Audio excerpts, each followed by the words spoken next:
Hi, and welcome to DougliGaming. Today, brother, today, Terry, and... Today, Terry and Light, duo Terry and Light will be ranking their top 5 games of 2023. This list is limited to only games we've completed in 2023. So games that were great, but we couldn't play. Show a few excluded games in... those aren't parentheses. What are they? Brackets! No, brackets are the wavy ones, aren't they? Anyway, word options for our top 5. So here's how it's going to go. Terry and Light have each picked their personal top 5. We'll start at 5 and work our way up to number 1. Our number 1 is separate games. We will try to convince the other that our pick is the true number 1. But it is all in good fun, so let us know your top 5 in the comments below. Now for the rules. Terry or Light had to have finished the game between January and November of this year. To qualify, the game did not have to come out in 2023. It just had to be completed by one of the siblings for the first time in 2023. So older titles might end up on this list. Live service games can count even though the game technically hasn't been finished. Yes, this is just an excuse to include Genshin. Shut up. Future Terry here with a spoiler warning. We discussed the endings of Spider-Man, Spider-Man Miles Morales, and Spider-Man 2 in the Spider-Man 2 section. All other game discussions are spoiler-free, but if you haven't played Spider-Man 2, you might want to skip that section when we get to it. Here's a timestamp, and I'll have another timestamp show up just as we get to Spider-Man 2. Like I said, all the rest is spoiler-free, so enjoy the video. Anyway... with that, I think we can start with our list. Remember to share your top 5 completed games of 2023 in the comments. So, Light, Terry, what game did your guy place get? When you're reading the script and you're like, wait, that's me. I'm That's asking me. myself That's the question. me. Well, I picked Jedi Survivor for number 5. Wait, so you're number 5. Okay. Number 5th is Jedi Survivor. Okay. From Jedi Survivor 2023. I think I had my Jedi Survivor at number 4. Oh. I'm just going to say where Jedi Survivor was for me before I say my number 5. Yeah. Because we both had it in our top 5. So the reason that I have Jedi Survivor at number 5 is that I thought about it. And Survivor and Fallen Order are both on the list, but it's like, Survivor is just better than Fallen Order. Yeah. It fixes a lot of the issues the first game had and expands it a lot more than that first game. And so, just of the two, Survivor is better. Yeah, it's because that was my thought, was like, if I'm going to pick one of them, it was going to be Survivor because it was better than Fallen Order. My number 5 was Chicory, A Colorful Tale. Because I finished Chicory and it was really fun and I enjoyed a lot of the puzzling to it, and it was really unique with how it did the painting, and the game was actually really well made for an indie game. So for me, I didn't put Chicory in my top 5 because you didn't play it. I didn't finish it this year. I finished it last year, but I really enjoyed the game when I played it and went as far as to 100%, which means it pretty much gets a seal of approval from me. Yeah. And so I enjoyed it. And it got me back into art a bit because before Chicory, I hadn't done art for a long time. My number 4, like I said, is Jedi Survivor. Mine is Pokemon Sun. Okay. I did not finish Pokemon Sun and Moon. I don't even think you've played I have not. Yeah, I know very little of these games. So what I know is a lot of people hopped off the Pokemon train at Pokemon X and Y. Either they got a 3DS, tried the 3D games and said, we like the 2D ones better, or they're like, I don't want to buy a new system, and they stuck with the DS games. Which is interesting, because I'd feel like the new generation will say they hopped on it, Sun and Moon. Like, that's their first one. They'll be like, we started with Sun and Moon, and then we got Sword and Shield. They started with Sword and Shield, or Scarlet and Violet, because the Switch came out. But the point is that Gen 7 was in that spot where people, after playing X and Y, just said, these games aren't as good, they're becoming stagnant, and we want things to change, but we feel like they're not going to, and so they hopped off after that or after Omega Ruby Alpha Sapphire. And the thing is, Gen 7 added a lot of the changes people were trying to ask for. It is the first game Sun and Moon is a very big change from any of the earlier games. Yeah. They actively tried to incorporate new stuff. The biggest change is that characters actually have character arcs. They are very small and light because it's a Pokemon game, but they exist and are there as opposed to pretty much every other Pokemon game. And then they removed HMs, which is a big thing people are asking for a long time of, we don't want to dedicate 2 of our party slots every single game to HMs. To world traversal. Yeah, they made it. That was the first time they basically did the crow service of fly. Well, and yeah, then they had the Taurus thing. Yeah, you were able to call Taurus and all the other HM users for Alola, and then the fact that they broke away from the gym leader format. Yeah. Which everyone was asking for and are still asking for. Yeah, I'm like, that was the whole thing with Scarlet and Violet. People are like, ooh, we can go to different gyms in different orders. Yeah. Finally. It's like, well, Sun and Moon just got rid of gyms entirely, so, They call them trial challenges.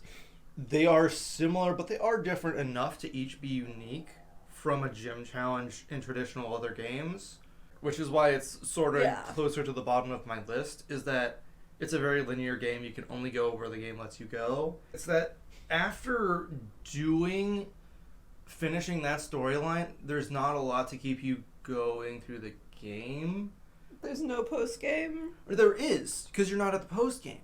You have an entire extra island to do after that. The thing is, it has 2 challenges and then the Pokemon League, but the Pokemon League doesn't get introduced well. It's last minute. Oh wait, we need a big four. We need a. Well, it feels that way in the game because it literally is. Hey, this is the first Pokemon League of the entire region. We made it on the spot just for you. We made it on the spot out of 4 people. 2 of which or 3 of which you've already fought. And so it's one of those things where it's really good through to where they run you out of storylines you were following. And then you're just sort of left to finish the last few without a lot of characters to spend time with. It's good at the start, but it does sort of peter out towards the end. Okay. Anyway, we should move on to our number 3. Number 3. I know your number 3 is not going to be my number 3. Yeah, I don't know which is it. Genshin Mine's Impact? Genshin Fontaine. Genshin Fontaine, everyone's favorite edition of Genshin Impact. The newest region update. I'm going to count as a mini game that counts as I finished that game. Does that mean it's just the Phoenix Wright stuff? Yes, but also the part I just made a whole video about. And so it's like, it's interesting, and it's. You should go watch that video. You should by the watch way. that video. I was trying not to plug, and then I plugged. Yeah, hey. But it's the most interesting Archon story to date, which we say that every time the new Archon story comes out. So they're getting better and better. But I consider it completed since Archon Chapter 4 finished in 4.2. I do consider it a better update because it added swimming mechanics. Yeah. And the swimming mechanics are actually pretty good. They don't make glitch you anything. Want to not swim in the game. You move pretty fast, and I mean, I could use the waypoints. I have a PS5. It loads like crazy fast, and I'm just like, I'm gonna swim to the other side of the lake because I can. But yeah, so that was my 3. What's your 3? Mario Wonder, which came out, and the reason is that I hadn't had a Mario game I was able to play for a long time. And so I finally got to play Wonder, and for once got to be able to drag my siblings into it, which I was never able to do before. Couch co-op with Mario Wonder was actually fun. Yeah, they fixed co-op because they have fixed co-op. Because they quite literally dragged them through the levels with the camera, so that was nice. And so they have fixed it to where they can't pick up. We can't pick each other up anymore unless and you can't drag me in a bubble. I can drag you as not a bubble. As not a bubble if you have the camera. It was a lot of fun. Yeah. And I think it changed up Mario in a way a lot of people were hoping for. And so I think a lot of people enjoyed it. And I personally enjoyed it. I put it in my honorable mentions. Yeah. People are going to be a little upset that was I don't honorable. think they're going to be upset if they heard you were the slowest of the 3. Yeah, I was the one dragged along. I'm not good at platformers. And when it's sort of I can't go at my own pace and figure out the puzzle. I'm racing to keep up with my brothers. Who do get it? Who do get platformers, or I die, and then I'm racing in my bubble so I don't lose a life for the team.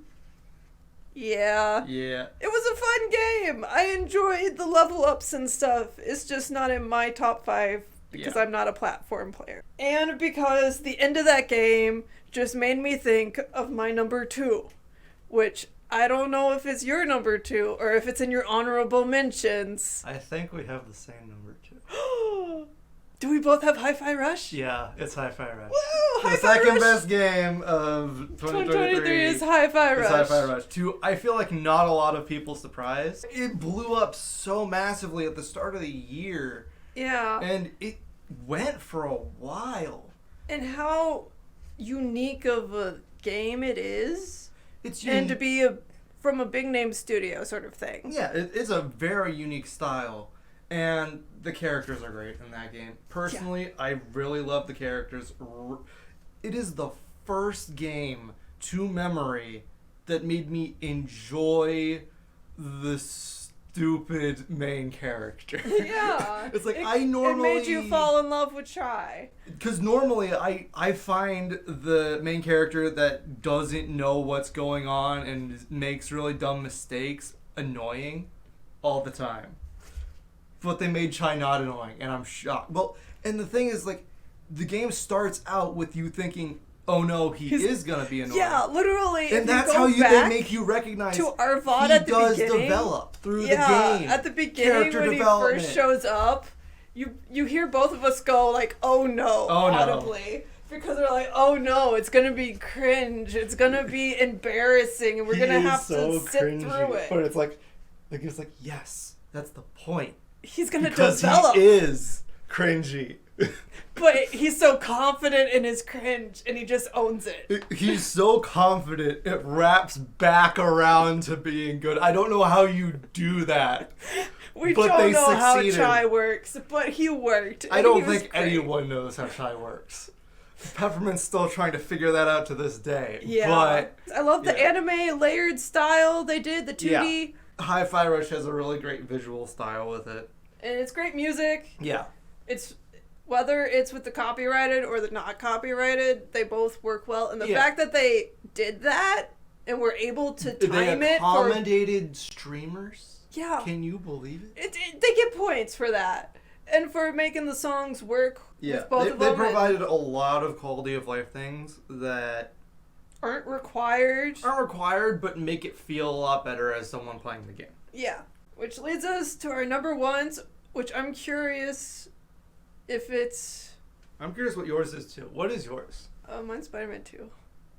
What's yours? Mine's not Spider-Man 2. Spider-Man 2 is an honorable mention for you? Yeah. Bro! So, hot take. What's your number 1 before we hear the Spider-Man hot take? I feel like we need to deal with the Spider-Man 2. This is what we need to start with here. I liked the first one better. You did say that. And so when it came to making my list, I thought it came down to Survivor or Spider-Man 2, and my mind is like...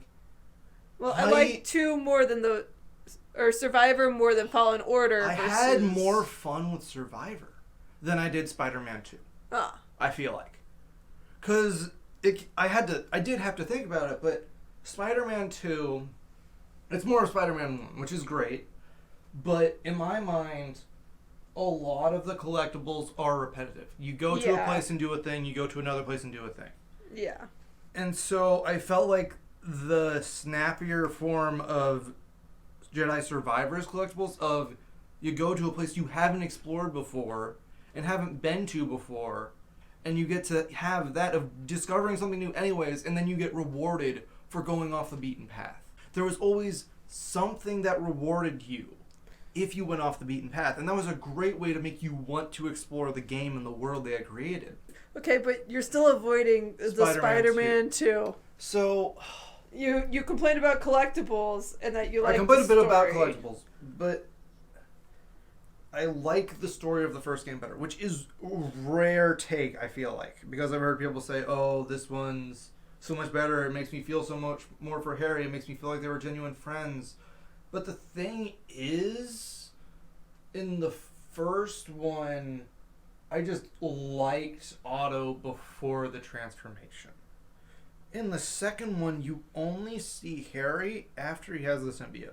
After he's already acting more rash. Because that's the thing. As soon as we met him in the first cutscene where he pulls out the body, he's already impulsive.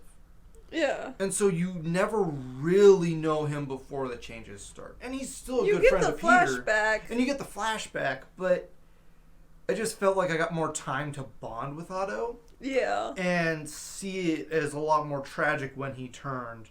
And that's the second thing. This is the second game of Spider-Man where we have someone who is close to Peter. Third.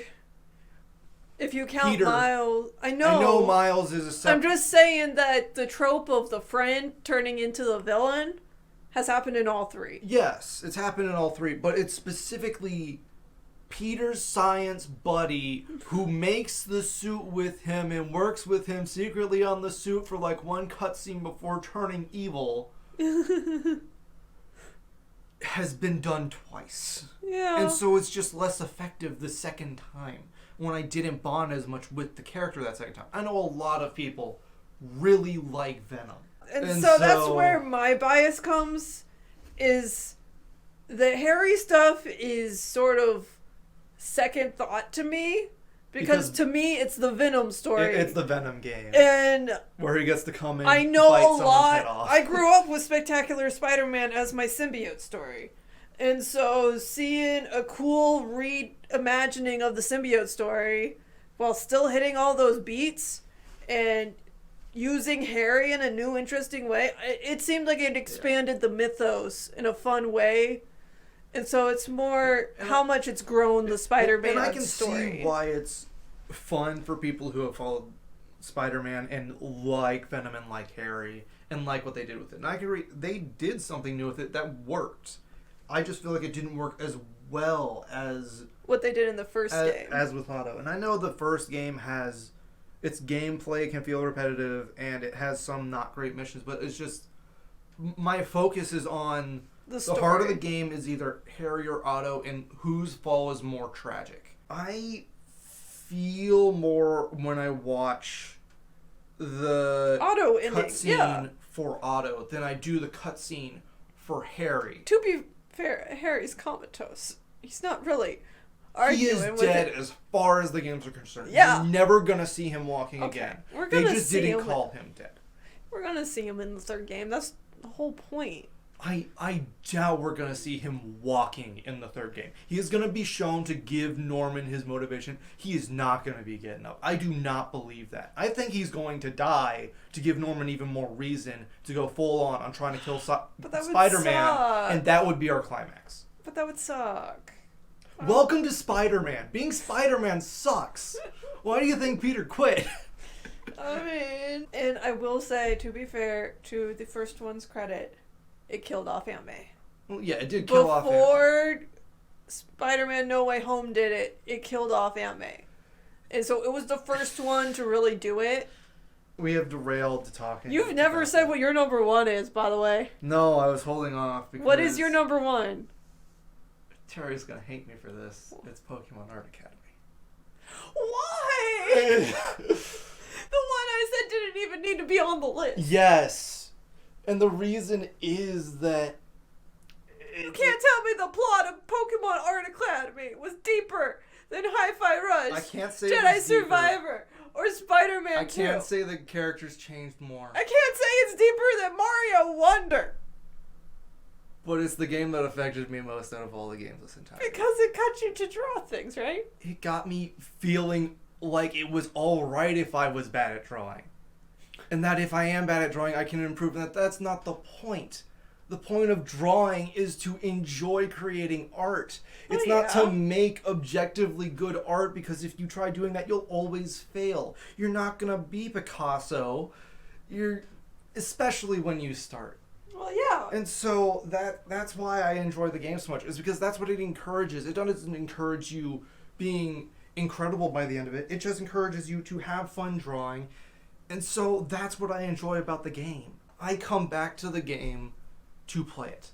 Yeah. I don't start a new save to play it either. It's not like I'm replaying it for the story. I'm playing it because I enjoy what I do. Even though that's not specifically the game and I could do that in other ways, I enjoy the way I do it with Art Academy. And so that's the thing. It's like not a lot of games I come back to. Yeah. I haven't come back to Hifi Rush. I haven't come back to Mario Wonder since we finished it. I haven't come back to Pokemon Sun since I finished it. Not even Jedi Survivor. The only game of the whole year I've come back to after beating it was Pokemon Art Academy. And that's fair. And so that's why it's my personal number one. And I understand most people not even having played this game. Most people probably haven't even heard of this game. I'm gonna have to find footage for, what is this, a 3DS game? Yeah. Dude, how am I supposed to explain to people on the internet what this game is? And why it's your number one for 2023. It's a 3DS game that doesn't teaches you to anymore. draw Pokemon. Well, no, I get why it's good. It's just... Why is it a 3DS game? Pokemon Sun is on this list. It didn't get this 3DS discrimination. But... It's fine. It's not fine, but Terry's saying it's fine just so we don't argue on stream. I'm gonna die once this Remember the recording rule turns off. before. The rule before is we can try to convince the other of our true number one, but it's all in good fun. Until the microphone turns off. Then I'm gonna get blasted for having this and using it instead of any other art program in the world. I don't mind. Yeah, I know. I'm just giving you a hard time. I know. It's like, I just feel like, with the argument of, it's the game you come back to. That's true. That's why Genshin is on the list, even but I'm though not it's not gonna new. try and convince you No. it's the best game of the year. And it's not and I haven't played it, so I can't put it as that's the thing. my It's like, best I game. feel like we agreed on Hifi Rush, but it's like... So, it's like, if that was your number one, I could absolutely agree. It's like, yeah, we can say that's the best game of the year. But evidently, there's a big discrepancy with Spider-Man 2. Listen, man! Where it ended up at 6th for me and 1 for you. And that's not a bad thing.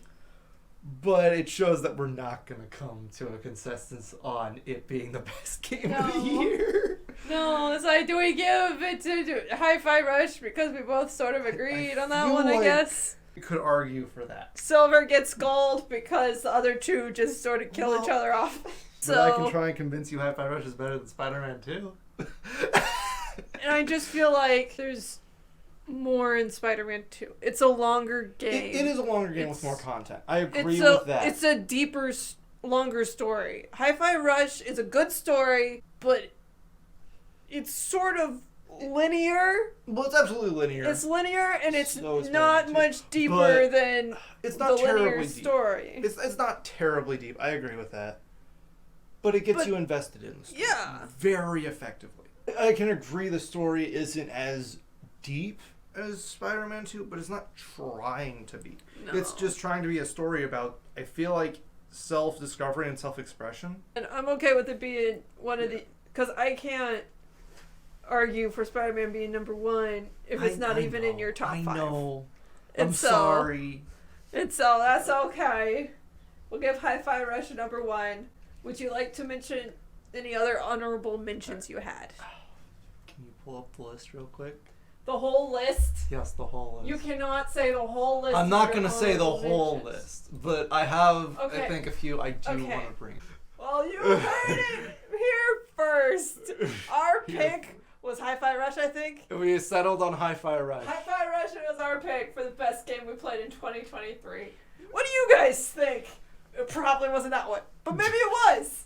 What do you think deserved to be number 1? And if not, let us know how wrong I am and share with that below. If you enjoyed any of these games, follow us over on Twitch where we're still streaming these and more games. 2024 is just around the corner, and I can't wait to see what games we finish next year. Be sure to like and subscribe. Also, all of these games are on the VODs channel, along with being streamed on the Twitch. I guess all of them are on the VODs channel. All of them that's are our on? archive. Except for Neo Twilly, which I will be updating now that I caught up on Genshin. Ooh, we're gonna get Twilly finally on the VODs channel. Woo!